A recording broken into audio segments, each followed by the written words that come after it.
Romanos capítulo 12, verso 1. Es Pablo. Y antes de leer, quiero hacer una introducción acerca de lo que vamos a leer. Nosotros vemos a un Pablo cuando escribe este libro, está hablando acerca de cosas muy, muy interesantes. Y nosotros leemos el libro de Pablo, por ejemplo, desde el capítulo 1 hasta el capítulo 11, nos habla acerca de la salvación, nos habla de un plan de salvación, nos habla de un tratado de teología muy profundo, de alto nivel, en donde nos lleva por diferentes posiciones y situaciones como pecadores y transgresores de la ley, de la Torá. Pero justo, habla de la justificación, habla de la gracia de Dios, habla de su misericordia. Y justo en el capítulo 12 nos dice esto, y él hace una exhortación. Dice en la versión que yo traigo por aquí, dice: entonces yo los exhorto, hermanos, a la vista de las misericordias de Yahvé, que se ofrezcan a ustedes mismos como sacrificio viviente y apartados para el Señor. Esto le complacerá a Él y es la lógica adoración al templo para ustedes. Bueno, está hablando Pablo acerca de, su versión dice de un poquito diferente. Dice: por lo tanto, hermanos, les ruego por las misericordias de Dios que presenten su cuerpo en sacrificio vivo, santo, agradable a Dios. Es lo que dice su versión, creo que así dice, ¿verdad? Bueno, y está diciendo básicamente que presentemos un cuerpo de carne, un cuerpo de muerte al Señor como un sacrificio vivo, ¿verdad? Delante de Él. Y en el verso 2 está hablando, nos explica más a detalle de los beneficios que tiene este efecto que surte al obedecer y poner por obra lo que menciona Pablo. E indudablemente, al poner esto en marcha, se desata todo un universo de cosas buenas para nuestra vida, cosas maravillosas. ¿Saben por qué? Porque es algo divino. Dice, en otras palabras, verso 2 dice: en otras palabras, no se conformen a los patrones del mundo. En cambio, permanezcan permitiendo que las mentes de ustedes mismos sean renovadas para que así sepan lo que el Señor quiere. Y estaremos de acuerdo que lo que Él quiere es bueno, satisfactorio y capaz de triunfar. Su versión creo que dice bueno, agradable y perfecto, ¿verdad? Bueno, ¿quieren tener una vida buena, agradable y perfecta? Sigan mis consejos. No es cierto, sigan los consejos de Pablo. ¿Qué hay que hacer? En estos dos versículos se resume una vida de vivir con el Señor, como el Señor quiere que vivamos, ¿verdad? Bueno, Pablo, cuando escribe esto, lo escribe porque él veía en las personas, y no únicamente en los romanos, sino en general, que hemos sido conformados. Es decir, conformados es dar forma a algo. O sea, quiere decir que nosotros hemos sido conformados a través de patrones de pensamiento, y nos invita a que constantemente renovemos nuestras mentes condicionadas por los estilos de vida, por los paradigmas, por los modelos que nosotros conocemos. ¿Esto para qué? Para que sea renovado de acuerdo con el poder del Señor. Porque Pablo también, aquí está hablándole a los romanos, porque él veía que los romanos tenían ciertas costumbres, cierta forma de vivir, cierto estilo de vida que no era agradable al Señor. Pero también el estilo de Pablo, aún él siendo judío, también él judaizaba, o sea, era muy legalista, era muy extremista, pero tampoco era una vida que agradaba al Señor. Entonces, por eso él lo está diciendo para los romanos, siendo él judío, y yo siendo mexicano, se lo digo a ustedes también, que son mexicanos.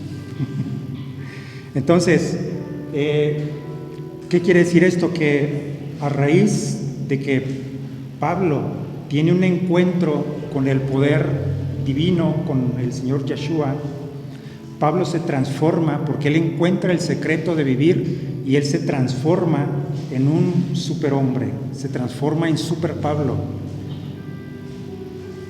Cuando él se da cuenta de este conocimiento de lo alto, él lo retransmite a las iglesias que él estuvo plantando. Si ustedes se fijan en sus cartas, a partir pues desde Romanos, ¿verdad? Corintios, Gálatas, Efesios, Filipenses, Colosenses, Tesalonicenses y todo lo que termina en enses, los chihuahuenses, los jaliscienses también, incluidos en ello. Bueno, quiere decir que él transmite esa verdad, esa revelación que él tiene, la transmite para que todos tengan una forma de vivir como el Señor quiere que la tengamos, buena, agradable y perfecta, ¿verdad? Pero bueno, ahora vemos que esto suena romántico, ¿verdad? Cuando la cosa suena romántica se pone interesante, ¿verdad? Porque pues a todos nos gusta lo romántico, pero la realidad es otra, ¿verdad? Cuando uno anda de novio es diferente ya en el matrimonio. Ustedes han de saber más de eso, ¿verdad? En el matrimonio las cosas no son tan románticas como cuando era uno romántico, ¿verdad? Bueno, pero ¿qué pasa? Quiere decir que la realidad es un poquito diferente a lo que uno quisiera, ¿verdad? Al ideal. Y bueno, me voy a enfocar en algo. Yo he estado averiguando, he estado investigando acerca de unos datos muy interesantes. Miren, muchas de las enfermedades, por ejemplo, voy a hablar de esto, padecimientos, inclusive enfermedades mentales, tienen su origen a nivel emocional, y esto se ha podido comprobar en todas las áreas de la medicina, y esto es a través de muchos años. Esto no es nada nuevo, esto no es algo que acaba de salir recientemente, y esto se debe a que el ser humano está constituido por la parte almática, que es la parte emocional, la parte física. Entonces, cuando es perturbada la parte emocional, hay un desequilibrio en el cuerpo, ¿sale? Por lo general. Entonces, si nosotros dividiéramos al ser humano, podríamos dividirlo en varias partes. Y digo, dividirlo para su estudio y no dividirlo como los caníbales, ¿verdad? Eso lo dividen en más partes. Más bien es para su estudio, se divide en la parte física, por eso hay médicos que curan el cuerpo, ¿verdad?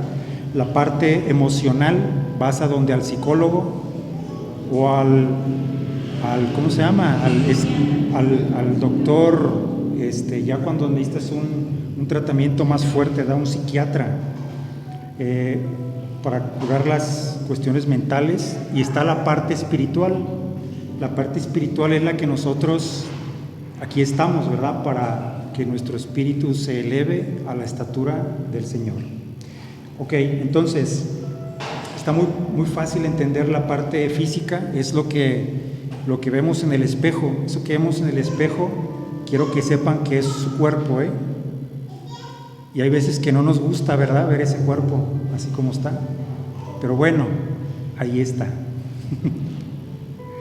Ok, entonces la parte emocional es el centro donde el hombre actúa, es donde están los sentimientos, y están en consonancia, fíjense, el pensamiento, la parte emocional y el cuerpo trabajan en consonancia, es decir, en equilibrio. Si se desequilibra la parte emocional, se desequilibra el cuerpo, ¿sale? Entonces, si una persona está en paz emocionalmente, su cuerpo funciona normalmente. Si no, se desequilibra, y se pueden mostrar los efectos de una perturbación. Cuando no hay paz, se puede ver físicamente. Entonces, miren, algo interesante, un dato dice: los médicos nos aseguran que por lo menos el 85% de todas las dolencias físicas son repercusiones de perturbaciones emocionales. Son enfermedades como las cardiopatías, hipertensión, úlceras, asma, artritis, la tensión emocional, eso es nomás por mencionar algunas, pero todo esto, su repercusión viene por un estado mental alterado, ¿sale? Hay un libro, en el libro del doctor Macmillan, dice que ninguna de estas enfermedades, dice que afirma que existen 51 enfermedades emocionales inducidas. Entonces, eso explica, es decir, esas personas realmente tienen un problema emocional, fíjense, 51 enfermedades que se manifiestan en el cuerpo físicamente son cuestiones emocionales. Y eso explica por qué los deprimidos se sienten achacosos cuando la depresión se prolonga por mucho tiempo, ¿sale? Entonces, por eso hay que cuidar lo que las emociones nos dicen. Ocurre lo mismo, miren, con la preocupación. Cuando nuestras mentes están sometidas a los problemas, las deudas, pues en sí los problemas en general, circunstancias indefinidas. Hay quienes, por ejemplo, les estresa cuando reciben una visita que no es muy grata. De repente llegan, híjoles, la suegra en casa, entonces se perturban. Las tensiones emocionales prolongadas por largos periodos provocan trastornos físicos y emocionales. Eso es lo que provoca una tensión emocional. De hecho, hay personas que se estresan tanto que sufren un accidente vascular, por ejemplo, problemas cardíacos, les da cardiopatía, sienten que el corazón va galopando de una preocupación. Entonces, concluimos pues que las emociones del hombre controlan el cuerpo y las emociones a su vez son controladas por la mente. Entonces tenemos que enfocarnos en analizar la mente, nuestros pensamientos. ¿Por qué? Porque es donde repercute hacia el cuerpo. Por eso Pablo dice, cambien su forma de pensar, renueven su pensamiento, renueven su mente. Entonces, miren, hay algo interesante. Todos conocemos el cerebro, ¿verdad? Por lo menos tenemos uno. Digo, no lo vemos, tal vez físicamente no, ¿verdad? Pero miren, el cerebro está considerado por muchos como la computadora más poderosa jamás construida del mundo. La capacidad de la mente es tan asombrosa que desde que nacemos hasta el día de hoy, la mente puede recordarlo todo, tiene grabado todas las impresiones, tiene grabado todas las voces, tiene todo lo que vemos, está guardado como si fuera en un disco rígido de la computadora. Todo ahí está registrado, todo absolutamente lo que vemos, lo que oímos, lo que percibimos y hasta de lo que nos enteramos. Ya ven los chismes, ¿verdad? Todo eso queda registrado. Imagínense lo poderoso que es esa mente. Y esto, por eso una frase que dice, somos lo que pensamos. ¿Por qué? Porque lo que pensamos incita nuestras emociones o sentimientos, y todo pensamiento provoca una reacción en el centro emocional y esta a su vez a una reacción física. O sea, lo estoy desmenuzando lo que dije de las emociones, del cuerpo, cómo funciona. Ahora, hablando de la parte espiritual, el ser humano es el único ser que es profundamente espiritual de todos los seres vivos, de todos los seres vivientes. El hombre es el único ser que va en busca de Dios, ¿sí sabían? Solamente el hombre posee ese instinto natural que es universal de conciencia del pecado. O sea, un animal, si comete algo que tú piensas que es un pecado, el animal no sabe porque es tan animal que no saben, pero nosotros sí somos conscientes de pecado, ¿sale? Entonces, una persona que descuida su parte espiritual se convierte en una persona muchas veces como inoperante, ya que hay un desbalance que no permite que su vida esté en armonía por ese desbalance espiritual. Y esto repercute en todas las áreas de tu vida. Es como, miren, ahorita estoy hablando de la cuestión espiritual, hablé de la mente, hablé de la cuestión física y de la cuestión emocional. Si se fijan, son esas cuatro. Es como si la parte espiritual nos falla, es como querer andar en un coche con 3 ruedas o una rueda desinflada, ponchada. Pues no podemos ir a ningún lado, ¿verdad? O no por mucho tiempo. Entonces, eso es lo que hace que nuestra vida no camine como debería de caminar. Entonces, con esto en mente, es muy importante tener conocimiento y desarrollar nuestra vida espiritual para que opere como debe de operar, ¿sale?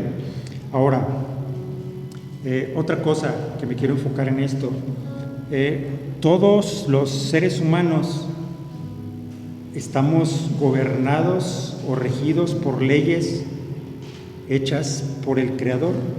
Él creó leyes.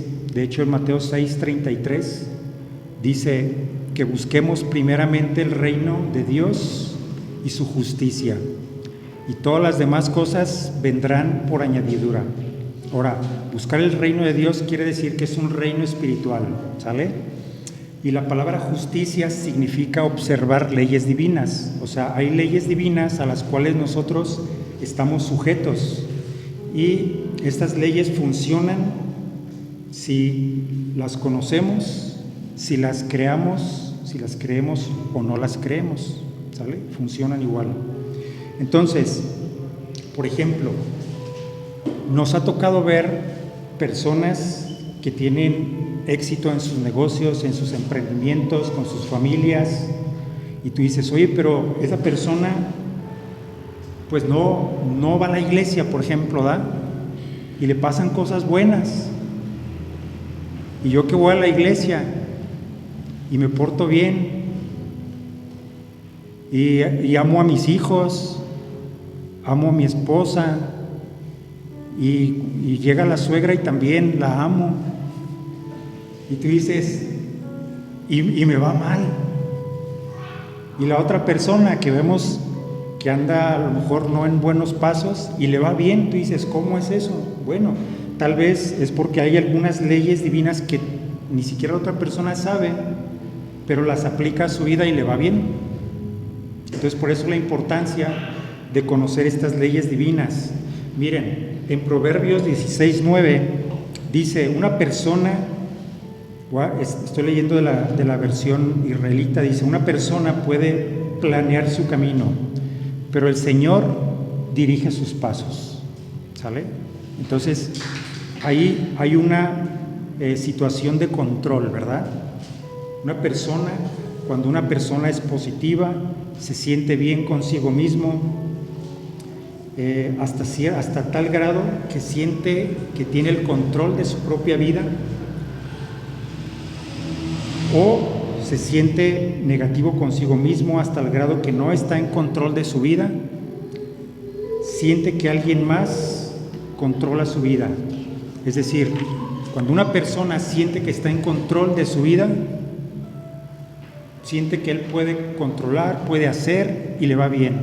Y otra persona siente que las cosas, las circunstancias están controlando su vida, porque él siente que no tiene el control. Entonces, dependiendo de la calidad de nuestros pensamientos y de la emoción que estemos sintiendo, dependerán nuestras acciones. Esas a su vez dependerá nuestro destino. Por eso, no sé si han escuchado hablar la frase que dice, el hombre es el arquitecto de su propio destino. Pero ¿es por qué? Es por su forma de pensar. Ahorita vamos a ver por qué. Una de los problemas que hay en la sociedad, en la actualidad en la que nosotros vivimos, está impregnada, miren, entre un 60 y un 90% de todo lo que vemos, de lo que oímos y de lo que percibimos es un ambiente negativo, ¿sí saben? Es negativo. Esto lo podemos constatar, por ejemplo, si ustedes encienden en la mañana el noticiero, puras malas noticias, en el canal que le pongas de noticieros, puras malas noticias. Entonces eso emocionalmente nos deprime, ¿sí sabían? No enciendan el televisor, bueno, enciéndanlo pero en fuego. Entonces eso hace que hay una devastación emocional negativa, y eso hace que se convierta con el paso del tiempo en una mente condicionada. Miren, hay una historia muy interesante. En el primer libro de Samuel, capítulo 24, vemos la historia del rey David. Todos conocen al rey David. El rey David, en ese tiempo, dice la Escritura que Saúl, el rey que estaba en turno, él tenía envidia del rey David. ¿Por qué? Porque días atrás David había vencido a Goliat y había vencido al ejército invasor de los filisteos, ¿sale? Y llegaron, él entra a Jerusalén con un trofeo y todo el mundo cantaba y le vitoreaba a David, y la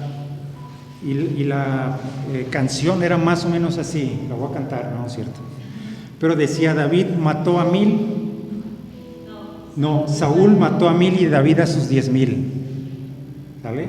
Entonces eso hizo que se enfureciera Saúl, tenía celos de David y lo quería matar. Dice que juntó un ejército, fíjense, el rey juntó un ejército de 3,000 hombres contra David. Y David se dio a la fuga, corrió a la montaña del desierto de Engadi. Y su Biblia, su versión dice que David estaba escondido en una cueva, y Saúl, precisamente, que iba pasando por esa cueva, le dijo a sus hombres: espérenme aquí, voy a cubrirme los pies. Tú dices: ah, caray, le dio frío en los pies. Bueno, es una forma de decir, pero literalmente como que andaba indigesto Saúl y dijo: espérenme aquí tantito, yo voy solo, voy a la cueva, ¿alguien trae rollo? Y bueno, entró a la cueva y David estaba observándolo. David estaba escondido en esa cueva y dice que él tenía a Saúl ahí, o sea, exactamente lo tenía ahí, lo agarró. Hay una película que se llama El Tigre de Santa Julia. Literalmente así lo agarró. Dice que le cortó un pedacito de su manto con el que se cubría los pies, por eso se los cubrió. Ya cuando sale el rey Saúl, de que todo salió bien, sale de la cueva y David le grita a lo lejos, le dice: mi rey, aquí estoy. Dice: ve, aquí estoy. Dice: te pude haber matado en la cueva. Dice: pero el Señor me libre de quitarle la vida al ungido del Altísimo. Y se humilló delante de él, y ese día David fue declarado, profetizó el rey Saúl que iba a ser rey, el rey David, que iba a ser el próximo rey de Israel. Entonces nosotros vemos que prácticamente David estaba en control de la situación, ¿verdad? Él estaba en control, él se sentía confiado, él se sentía, porque todo lo estaba haciendo bien, rectamente delante del Señor, y el Señor lo respaldaba. Por eso es que David se sentía en control, se sentía que estaba bien. Entonces, ¿qué es lo que pasa cuando no nos sentimos bien? ¿Qué se desata cuando no estamos operando de una forma tranquila? Por ejemplo, ahorita no estoy en control de la situación, yo siento calor. No. Entonces, les voy a poner un ejemplo para ilustrarlo y con esto voy a terminar, para que quede más esclarecido. Imagínense un venado que está pastando por los pastizales, por una llanura, y de pronto sale, de una manera furtiva, sale un tigre tras el venadito. El venado, en cuanto lo ve, ¿qué hace? Sale corriendo, sale disparado, no se la piensa y no dice, no, pues aquí me la estoy pasando bien, aquí el pasto está bueno, está sabroso, no, sale hecho la duro. Ahora, ¿qué pasa cuando se siente atacado este venado? Este venado reacciona de una manera sorprendente, entra en un estado, se le llama en un estado de sobrevivencia. Eso entra en automático, no se la piensa, es en automático. Fíjense lo que pasa con el sistema simpático, se llama en psicología.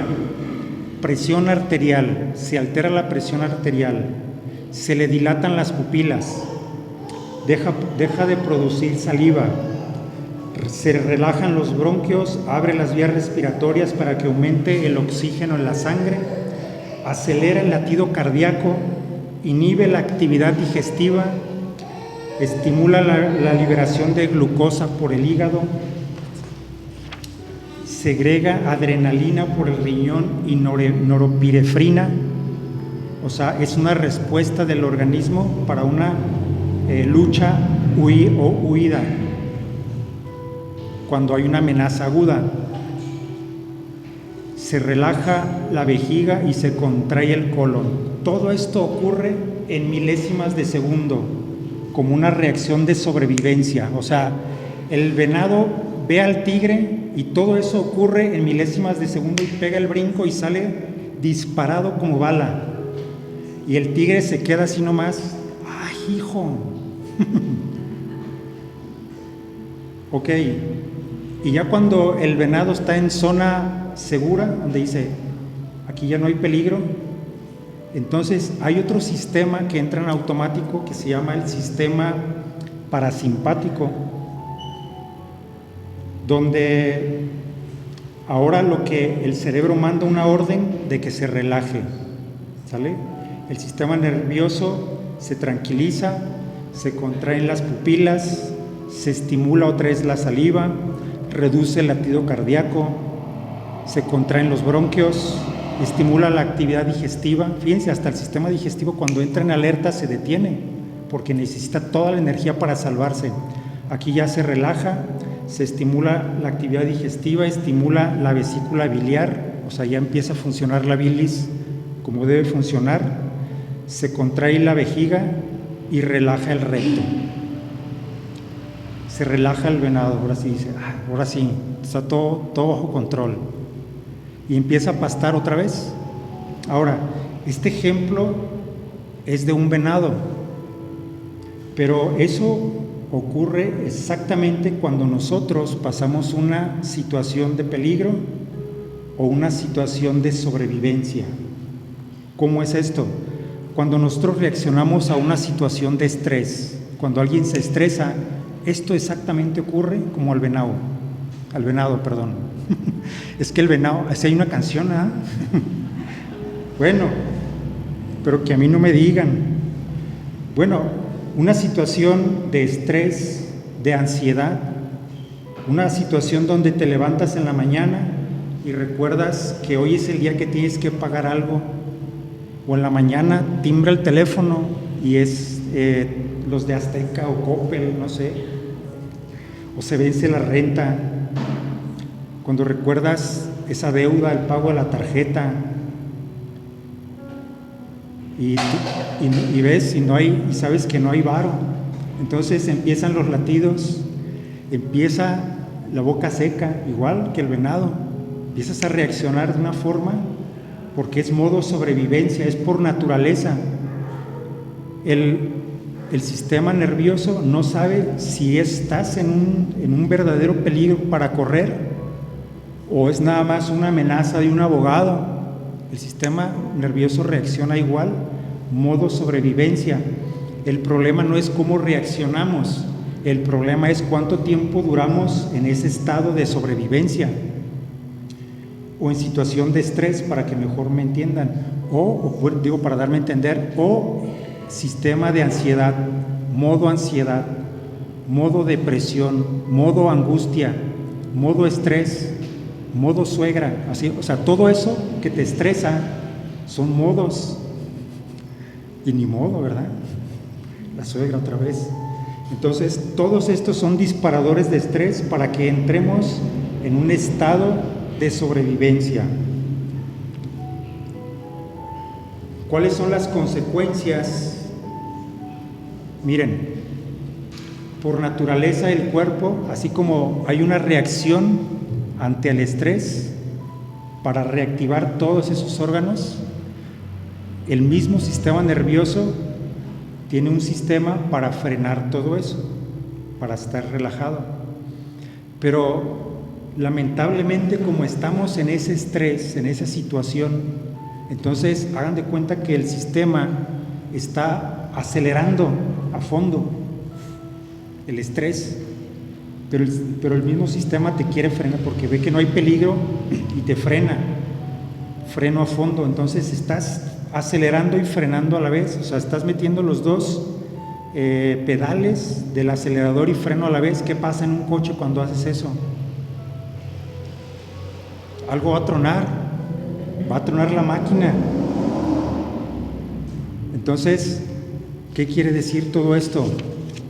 Miren, les voy a decir en qué se desatan estos padecimientos, consecuencias del estrés activado, la diabetes, trastornos de los nervios, envejecimiento prematuro, fibromialgia, enfermedad de Parkinson, esclerosis múltiple y aparte las múltiples enfermedades, neuropatías, atrofias, trastornos en la médula, trastornos emocionales, problemas en los nervios, los músculos, lesiones en los nervios del cuello. Ya ven cuando alguien se estresa, el cuello, ¿verdad? Truena, no te puedes mover, el estrés. Eso es porque el sistema está acelerado y está frenado a la vez. Tratamiento, ¿cuál es el tratamiento? Ya les dije cómo se enferma uno, ahora les voy a decir cómo se cura uno, pero aquí ya les va a costar. Pasen aquí, no es cierto. Para darle la receta. No vino la doctora.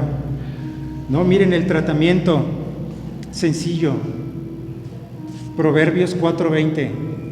Anótenlo en la receta. Receta para el estrés. Receta para la ansiedad. Como usted se sienta, si no, pues yo soy muy ansioso. Yo me preocupo por todo. Dice la Escritura, no se preocupen por nada, en cambio, oren por todo. Ahí está la receta, miren, ya les di otra.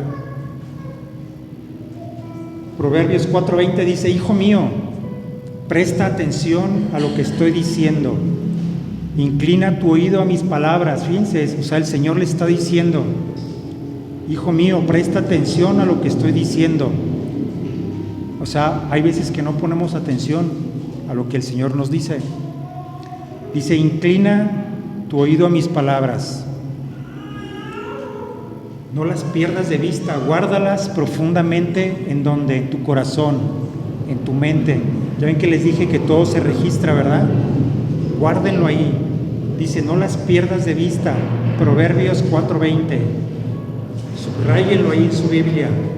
No las pierdas de vista, guárdalas profundamente en tu mente, en tu corazón, porque ellas son vida para el que las encuentra y salud. Fíjense, aquí está, porque ellas son vida para el que las encuentra y salud. Esta palabra en su versión dice medicina, ¿verdad? Aquí dice que es como un remedio o un curativo para todo su ser. Por encima de todo, miren, ahí está, por encima de todo, guarda tu corazón, guarda tus pensamientos, porque es la fuente de todas las consecuencias de la vida. Lo que tú pienses es consecuencia de toda la fuente de tu vida. Por encima de todo, guarda tu corazón, guarda tu pensamiento, porque de él mana la vida, dice la Reina Valera. William James, conocido como el padre de la psicología americana a principios del siglo de los 1900, él estudió en Harvard y de él decía: siembra un pensamiento y cosecharás un acto, siembra un acto, cosecharás una costumbre, siembra una costumbre, cosecharás un hábito, siembra un hábito, cosecharás carácter, siembra carácter y cosecharás destino. Y todo el destino, ¿cuál fue? ¿Cómo se originó ese destino? Con un pensamiento. Por eso lo importante de la calidad de nuestros pensamientos. El Señor que dice: porque pensamientos de bien tengo para ti, no de mal. Dice otra escritura: en el mundo tendrán aflicción, pero confíen, yo he vencido el mundo. Ustedes no pertenecen a este mundo, ustedes pertenecen a otro reino. Entonces dice: no se afanen por lo que han de comer o han de vestir. Ustedes valen más que los pájaros del cielo o las plantas, ¿verdad? Habla de los lirios del campo. ¿Por qué? Porque el Señor tiene cuidado de nosotros. Entonces, ¿qué hay que declarar? Señor, tú tienes cuidado de mi vida. El Señor me bendice de acuerdo con sus riquezas en gloria. ¿Qué estoy haciendo? Estoy llenando mi cabeza de pensamientos positivos. Por eso se les recuerda y se les dice: lean la Biblia, hay que leer, hay que llenar nuestros pensamientos, nuestro corazón, de los tesoros que vienen aquí en la Escritura. Amén.